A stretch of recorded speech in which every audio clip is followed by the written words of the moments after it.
Hi, my name is Mark Boyd and I'm the Managing Director of Transparent Digital. We're a digital marketing agency based in Edinburgh, Scotland. You may have seen my previous tutorial, which was on optimisation for local search. Don't worry if you haven't watched that yet, you don't have to have watched it before watching today's tutorial. Today what I'm going to do is try and simplify the world of link building. Link building is quite often thought of as kind of a scary, confusing, dark art, but what we're going to do today is we're going to completely simplify that process for you. So, let's get started.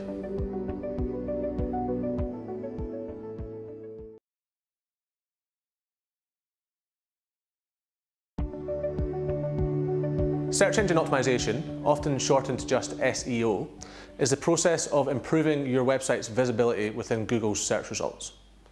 It's a very, very important business practice because it's a great way to drive huge numbers of qualified visitors to your website. SEO is a form of inbound marketing. Inbound marketing is when someone is looking for a specific service and you want to show up. So for example, if someone's searching for the search term cake decorators Edinburgh and you show up within the Google listings, then that is a form of inbound marketing because they have looked for you and therefore they're coming inbound to your business and you haven't had to go out and look for them specifically. On the other side of marketing is what is known as outbound marketing, so that could be when you send out flyers, maybe you do a newspaper advertisement, and that's when you're going out trying to find customers, you're going out to look for them, so you're going outbound of your business to find customers to bring them in.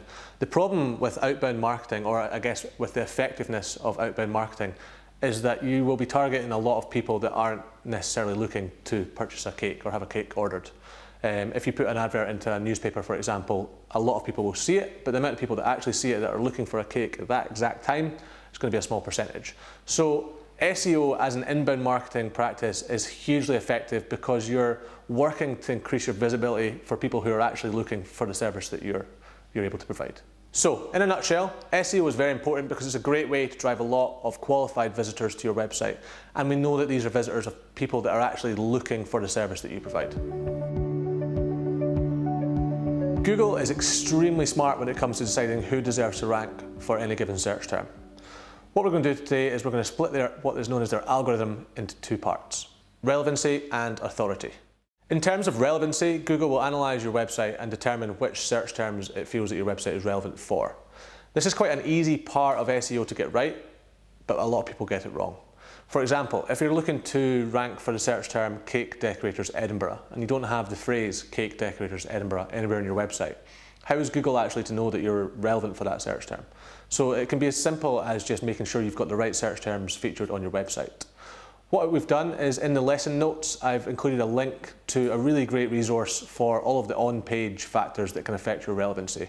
I'd recommend you read through that and make some tweaks to your website so that you're relevant for the search terms that you want to rank for.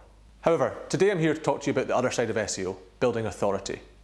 Google determines the authority of any given website by looking at the quality and quantity of links that point to that website from other websites within Google's index. In a nutshell, the more quality links that you have pointing to your website, the more likely you are to rank for a competitive search term because Google will then deem you to be an authority for that niche. So I guess at this point it might be useful to actually define what is a link. All websites are made up of what is called HTML code. It's essentially the kind of geeky software that sits behind a website and tells your internet browser how to interpret your website and how to display it for your viewing pleasure, if you will. A link is a piece of HTML code which is called an Ahref. You don't really need to worry too much about the nitty-gritty of HTML code. You don't have to learn it, and in most cases you won't have to ever write it. But I thought it'd be useful to show you how a link is actually constructed from an HTML code perspective so you can understand the different elements and what's important to us as link builders. Here's an example of a simple text link in HTML code. So there are two elements of this HTML code that we're actually interested in. The URL that the link is pointing to, so in this case it is our homepage, which is http://www.designer-cakes.com. So that is where the link is actually pointing to. So that's where if someone clicks on that link, where they'll actually land when the browser loads up the new screen. The other important part is what is known as the anchor text that is used for this link. So in this case, the anchor text is Paul Bradford Sugarcraft School. Links will usually be in the form of a text link or an image link. Here is an example of how an image link would look in HTML. You'll see that it takes exactly the same form as the text link. The only difference is that instead of the anchor text, you'll see that there's some more HTML code within that to show the image's URL. So the image src equals, etc. So that is essentially a link that says this is the image that we want to show on the page, and if someone clicks on that image, it'll click through to the Designer Cakes homepage. Most website management systems allow you to add a text link or an image link without writing any HTML code. So really, you don't need to worry about how to write HTML code or how to even edit it. I just felt that it would be useful for you to understand how a link is constructed so that you can see the elements that are important to us as link builders. For the sake of clarity, a link is when one website uses HTML code to link to another website, and that can be through a text link or an image link. Okay, so why is link building so important? The best thing to do is think of a Google search result page as a kind of sports league table.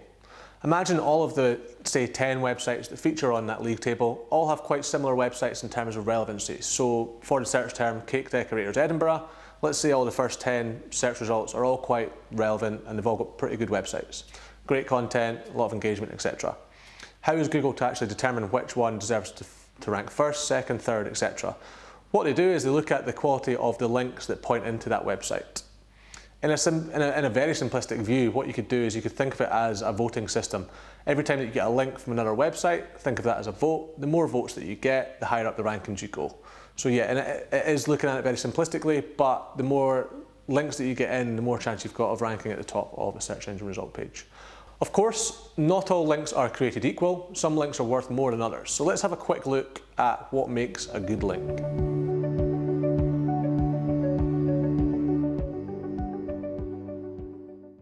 When you're looking for websites to link back to you and you're analysing those prospects, you want to have the two prongs of SEO at the forefront of your mind. So you want to be thinking about authority and relevancy. So let's say that you're looking at a website and thinking, would a link from that website be beneficial for my own search presence? You want to think, is that website, first of all, is it relevant? And second, is it an authority within the industry? If it's both of those things, then that link's going to be very beneficial for your business.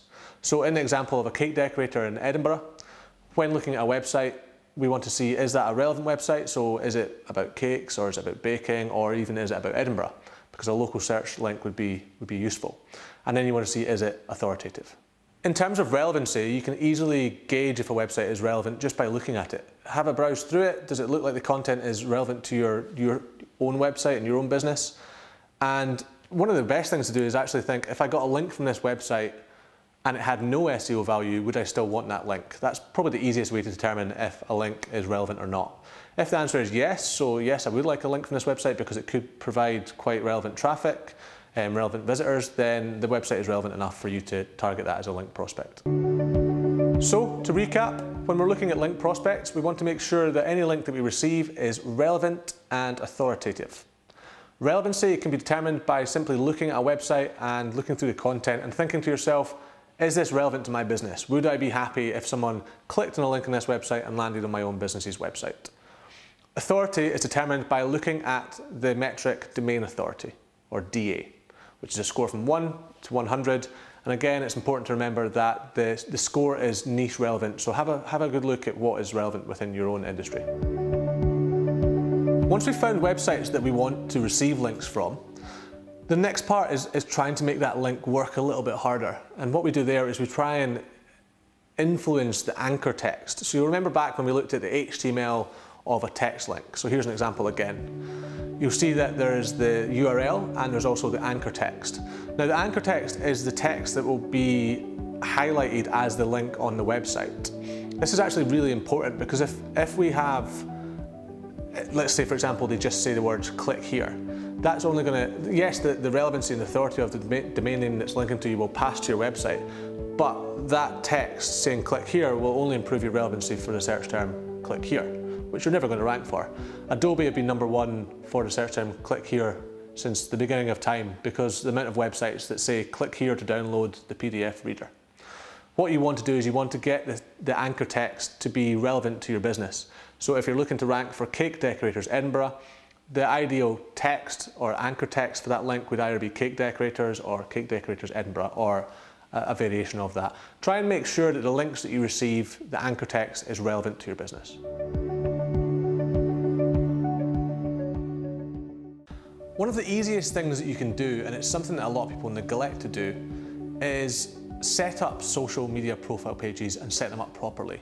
So by this I mean make sure you've got a page on Facebook, a profile on Twitter, Instagram, Pinterest, Google+, which I'd imagine most people watching this video will have all of those profiles.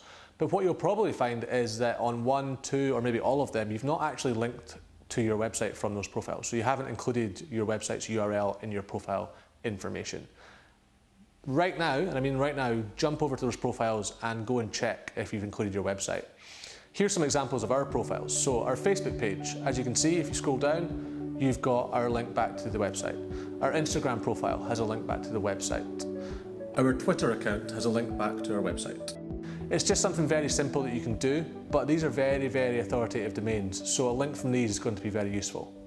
So it's a very simple technique, but most people neglect to do it solely because they've forgotten, or when they were setting up the profile, they were doing it in a hurry and they thought, I'll come back to that. Just make sure that every social profile you've got has a link back to your website. And you're not in any way limited to the social profiles that I've mentioned. There are literally hundreds, if not thousands, of different social media platforms. Just make sure that if you have a profile on a website that is about your business, there is a link included in that profile back to your website.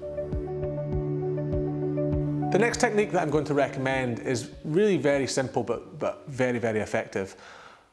What I think you guys should do is find other cake decorators, particularly ones who are not in direct competition with you, and do a link exchange. So a link exchange is when someone points a link from their website to yours and you point a link from your website to theirs. Now, the good thing about this is, if it's a cake decoration website, then we know it's very relevant, which we've talked about. It's important that a link is relevant, and your link to them is going to be relevant. So it's a mutually beneficial link exchange. Now, it's important that you don't link to someone who is in direct competition with you for customers. So if you're an Edinburgh-based cake decorator, then it would be no problem at all to link to someone in Birmingham and vice versa. And you're not in any way restricted by location. If someone's based in Alabama, for example, and they're a cake decorator, then that would be a relevant link for your website, so it'd be worth getting. So how do we actually go about linking to each other? The most simple way to do it is to create a friends page or a links page, and just have a list of cake decorators that you're maybe being inspired by or that you would recommend. And the good thing is, the people that are on your website probably aren't really going to pay much attention to these links because they're looking for someone in your location. So it's purely from an SEO perspective. So you're probably thinking, well, how do I find other cake decorators that I can link with or have a link exchange with? The good news is, and a lot of you will already be aware of it, is that the Paul Bradford Sugarcraft School has a private Facebook group just for you pro members. If you're not a member already, then just go to designer-cakes.com/Facebook, fill out the short form, and you'll get access to the Facebook group nice and quickly. There's hundreds of cake decorators, pro cake decorators, that are in that group. So it's a great way to connect with people, like-minded people, not only just to communicate and ask questions, and it's quite a fun group. I'm actually a member myself. If you've got any digital marketing questions, then you can chuck them in there. But it's a great way to connect with like-minded businesses and to create link exchanges. So I'd recommend going in there, asking who's up for a link exchange. Maybe we could start a thread specifically for that, add them as friends, and then you can orchestrate that link exchange. So just to recap, what we're looking to do here is find relevant websites that we're going to do a link exchange with, and the most relevant website you can find is another cake decorator business. You'll find that once you're up and running, you're starting to make more cakes for local businesses, local charities, different sort of organisations. One of the best ways to get links back is simply just to ask your customers, would they mind linking back to your website? Let's say that you've made a cake for a company's anniversary or a birthday party, and they've written a blog post about their party. You can just ask them to include a link to say thanks to Mark's Bakery for creating the cake for the day, and it could even include an image of the cake. But that's just quite a simple way to do it.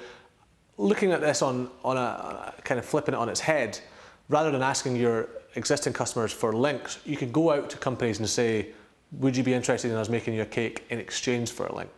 So there might be a local charities are great because their websites are very, very authoritative because they'll have thousands of links pointing to them. They also obviously like donations. In this case, you could create a nice cake that they could use as part of a raffle or as part of a party, whatever it happens to be, and all you ask in return is for that link from their website. Now you might think a link is not very much to get for the work that you're putting in for the cake. you've got to look at the domain authority of that website and think, actually, this could really boost my presence in the search rankings. So in a lot of cases, it will be worthwhile. Always ask for a link. You could even put it, a lot of you guys have terms when it comes to creating cakes for people. In fact, weddings these days, a lot of people, as you know, have websites that are just about their wedding. There's no harm in them including a link to say our cake is going to be decorated by, or our cake has been decorated by, and then include a link to your business name, linking back to your website. So yeah, just think about all the different people that you're making cakes for, and of those people, who could you actually just ask for a link? It's a very simple process, but it can be very effective. The next technique is simply posting comments on blogs. I'm sure you're aware there's thousands, if not hundreds of thousands of websites on the internet about cakes, and a large portion of these are cake blogs. Just type in cake blog and your location into Google and you'll find a lot of blogs that are local people talking about cakes. Now, what we can do to build links from relevant and authoritative websites is put comments on blog posts. The best way to do this is to find blogs that you enjoy reading, and maybe you find them useful, entertaining, or interesting, and find blog posts that you feel the need to write a comment on. Don't write a comment just for the sake of it. Write a comment because you feel you can either add value or you can congratulate them on doing good work, etc., etc. And within that post, within that comment, you can often include a link or your profile, so your actual name on the comment can be a link back to your website.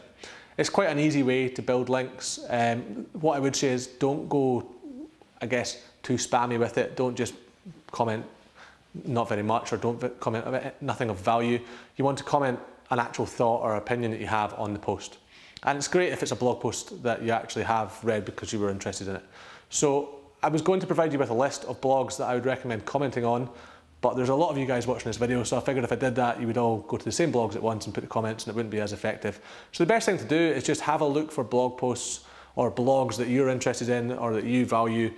Look and see if they allow links within their comments. So just have a look at their comments that are already on their posts and see if the title or the name of the person who has left the comment, see if any of those are links back to another website. If they are, then when you post your own comment, you'll be able to put your name, your website and your comment, and it'll link back. It's a very simple process, but it also allows you to get links from very relevant websites, and in a lot of cases, very authoritative.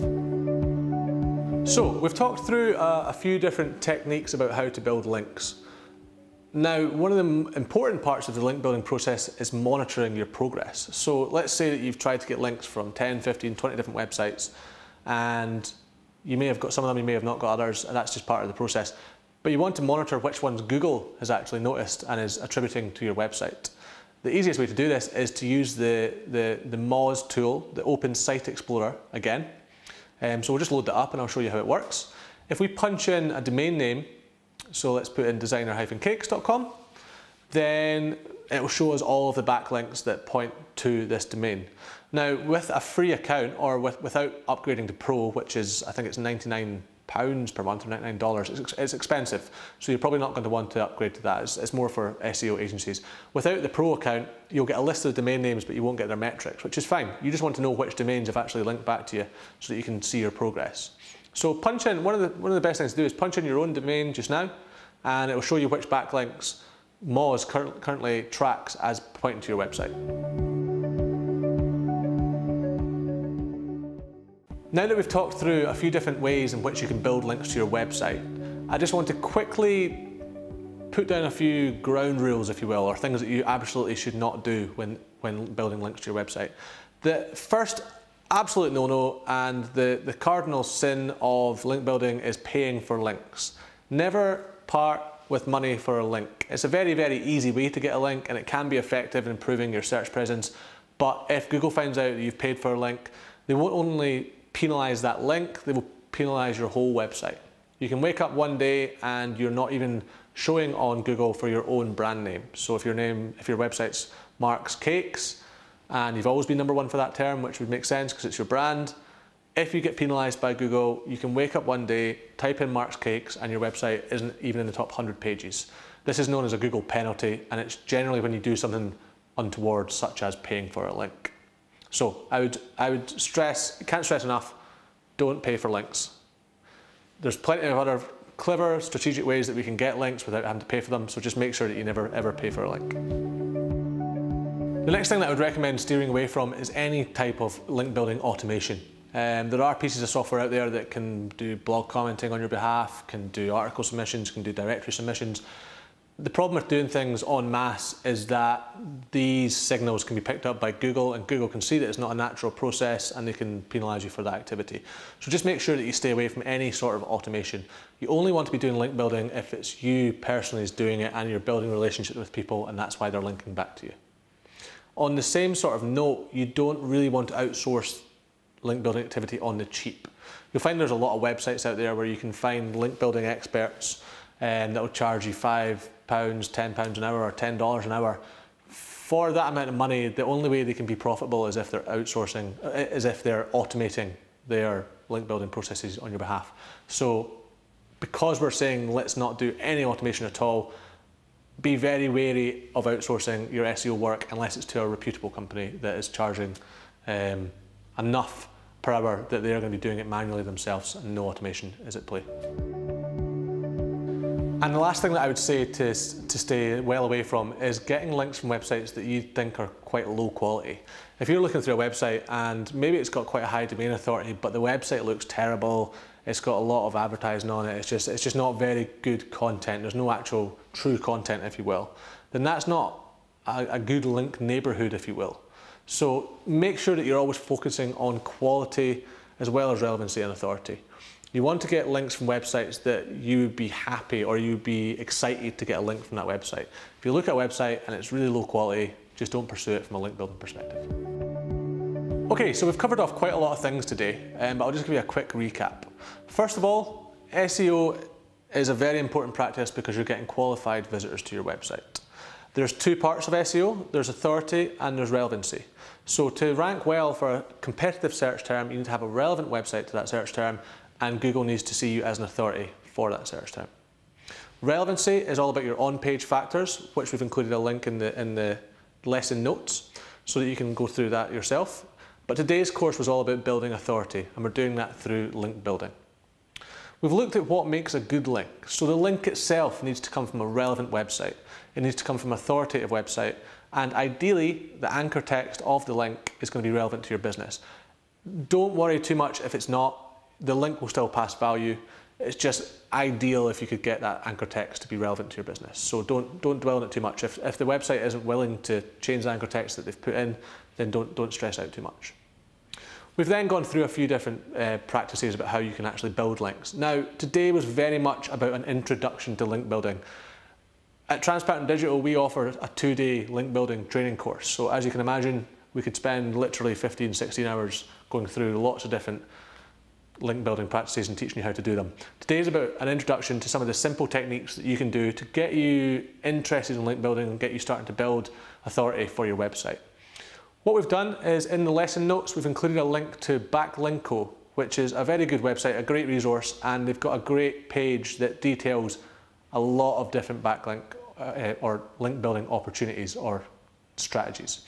I'd recommend if you've gone through today's techniques that I've talked about and you felt that's actually quite good fun, once you're starting to build some better rankings on the back of that, then I would have a look at Backlinko or even just look at SEO Moz. There's a lot of different online blogs that are about SEO link building tactics. So have a look through them and you can start to do a little bit more clever, more advanced tactics. But today was really about an introduction, so I hope you found that useful. As always, if you leave a comment below, I'll be keeping an eye on the page, and if you've got any questions, I'll be happy to answer them in the comments. Alternatively, I'm actually a member of the Pro Facebook group, so if you've got any specific digital marketing questions, it doesn't have to be about link building, but digital marketing questions in general, then please put them on the Facebook group and just tag me in that post and I'll come on there and I'll help you out as best I can. I hope you've enjoyed today, and I'll see you soon for the next tutorial.